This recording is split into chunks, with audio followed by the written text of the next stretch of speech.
எத்தனையோ வேலை எப்பவுமே வேலை அத்தனைக்கும் உண்டு வெற்றி எனும் மாலை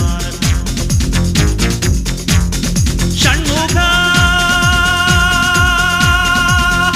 உனது படைப்பில் உயர்ந்து விளங்கும் பிணையா சண்முகி